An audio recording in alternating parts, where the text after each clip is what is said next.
अगर आप एक स्टूडेंट हैं एंड आप किसी कॉम्पिटिटिव एग्ज़ाम की तैयारी कर रहे हो, एग्ज़ाम्स की तैयारी कर रहे हो, आप चाहते हो कि आपके एग्ज़ाम्स में पर्टिकुलर इतने मार्क्स आएँ, ठीक है, आपको एग्ज़ाम दे रहे हो कॉम्पिटिटिव और आप चाहते हो कि इसमें आपका सिलेक्शन हो जाए, आपका इतने स्कोर आए, तो आज ये जो मैं टिप्स आपको बता रही हूँ, जो रेमेडीज़ मैं आपको बता रही हूँ, वो आपके लिए बहुत ज़्यादा फ़ायदेमंद रहेगी, बहुत इंपॉर्टेंट रहेगी। अगर आप भी उनमें से हो, आप स्टूडेंट्स हो और एग्ज़ाम में अच्छे मार्क्स मैनिफेस्ट करना चाहते हो, ठीक है, आप किसी कॉम्पिटिटिव एग्ज़ाम्स की तैयारी कर रहे हो, आप चाहते हो कि उसका आप में सिलेक्शन हो जाए, आपके इतने मार्क्स आए, तो सबसे पहले आपको जो करना है ना, पहले आपको अपने माइंड में क्लियर होना है कि आपको कितने मार्क्स मैनिफेस्ट करने हैं। ठीक है, आपको पहले क्लियर होना पड़ेगा कि आपको क्या मैनिफेस्ट करना है, आपको कितने मार्क्स, कितनी परसेंटेज आपको मैनिफेस्ट करनी है। ठीक है, पहले आप इस चीज़ के लिए क्लियर हो जाइए।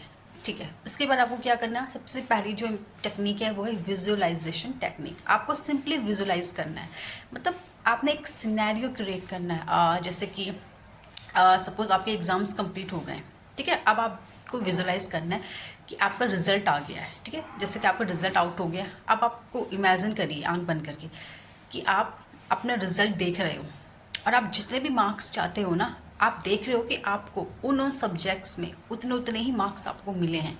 आपको इस तरीके से एक सिनेरियो क्रिएट करना है, एक कहानी क्रिएट करनी है, आंखें बंद करके विजुलाइज करना है आपको। ठीक है, कि आप अपना एग्ज़ाम का रिजल्ट देख रहे हो, आप देख रहे हो कि आप जितने मार्क्स चाहते हो उतने मार्क्स आपको मिल गए हैं, जितनी परसेंटेज आप चाहते हो आप देख रहे हो कि इतनी परसेंटेज आपको मिल गई है। इस तरीके से आपको सब चीज़ें क्या करनी है, विजुलाइज करनी है।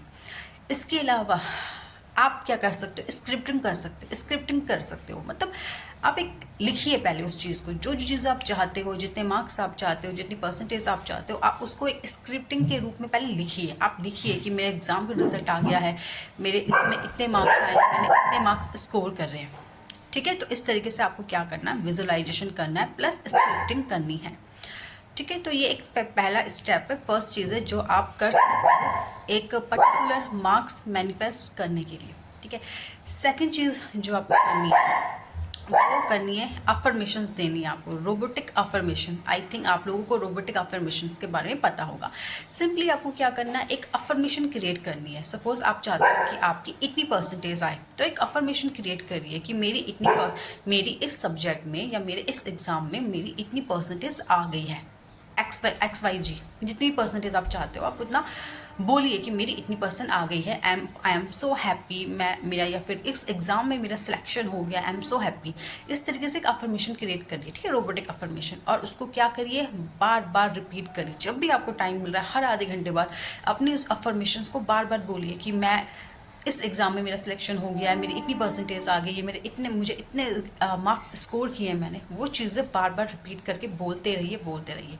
क्योंकि जब आप इस तरीके से बार बार कोई एक वर्ड, कोई एक सेंटेंस बार बार रोबोट की तरह अफर्म करते रहते हो ना, तो क्या होता है कि धीरे धीरे आपका सबकॉन्शियस माइंड उस चीज़ को ग्रैब कर लेता है, आपका सबकॉन्शियस माइंड उस चीज़ को ऑब्जर्व कर लेता है। एंड जब आपका सबकॉन्शियस माइंड किसी चीज़ को पूरी तरीके से सच मान लेता है ना, तो वो चीज़ आपकी रियलिटी में कन्वर्ट हो जाती है। ठीक है, तो आपको सिंपली एक अफर्मेशन क्रिएट करिए अपनी विश के अकॉर्डिंग, एंड बार बार उस अफर्मेशन को बार बार रिपीट करके बोलते रहिए। हर आधे घंटे बाद 10 मिनट के लिए, 15 मिनट के लिए टाइमर लगा दीजिए एंड उसे अफर्म करते रहिए, बोलते रहिए। ठीक है, तो ये भी बहुत एक अच्छी टेक्निक है जिससे कि आप अपने डिज़ायर जो मार्क्स हैं, ठीक है, डिज़ायर परसेंटेज हैं, वो क्या कर लोगे, आप इजीली अफर्म कर लोगे।